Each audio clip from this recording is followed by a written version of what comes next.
যদি আমরা এক গোল করতে পারি, 2-1 যদি হয় রেজাল্ট আরও ভালো। যাই হোক রেজাল্ট, এটাই ভালো ফুটবল খেলার চেষ্টা করব এবং ওখান থেকে সম্মানের সাথে ফেরার চেষ্টা করব। তখনও জানতেন না কঠিন বাস্তবটার কথা। ভিসাই আসেনি, ফলে কুয়েতে রওনা দিতে পারলেন না ইস্টবেঙ্গল অধিনায়ক। তাঁরই মতো ভিসার কাগজ সংক্রান্ত সমস্যার কারণে আটকে পড়লেন আরও 2 ফুটবলার, গুরবিন্দর সিংহ ও অর্ণব মণ্ডল।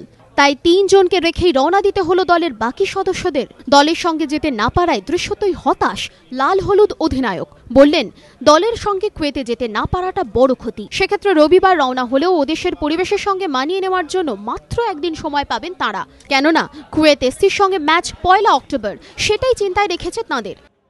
খুব ডিফিকাল্ট আমাদের প্লেয়ারদের জন্য, মেন্টালি ফিজিক্যালি খুবই আপসেট আমরা।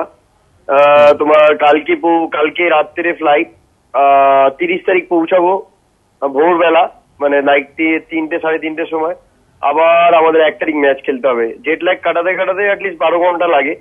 সেই জায়গায় একটা রাত জেগে তারপরে প্রতিদিন ম্যাচ খেলা খুব ডিফিকাল্ট। জানি না কি হবে, দেখা যাক, যাই হবে চেষ্টা করব। এই ঘটনায় ষড়যন্ত্রের অভিযোগ তুলেছেন ইস্টবেঙ্গল কর্তারা। এই মর্মে চিঠিও দেওয়া হয়েছে ফেডারেশনকে। এটা তো আমার মনে হয় এটা একটা ষড়যন্ত্র চলছে প্রথম দিন থেকে। এআইএফএফ কে বলেছি যে আমরা একটা চিঠি পাঠাচ্ছি, তুমি এটার ব্যাপারে তদন্ত করে দেখো এবং কথাবার্তা বলে দেখো এটার ব্যাপারটা কি, এরকম ভাবে কেন ইন্ডিয়ান কোন টিম সাফার করবে। এএফসি কাপের অ্যাওয়ে ম্যাচে ভিসা সংকট নিশ্চিতভাবেই কপালে ভাঁজ ফেলেছে লাল হলুদ থিঙ্ক ট্যাঙ্কের। কুন্তল চক্রবর্তী রিপোর্ট, এবিপি আনন্দ, কলকাতা।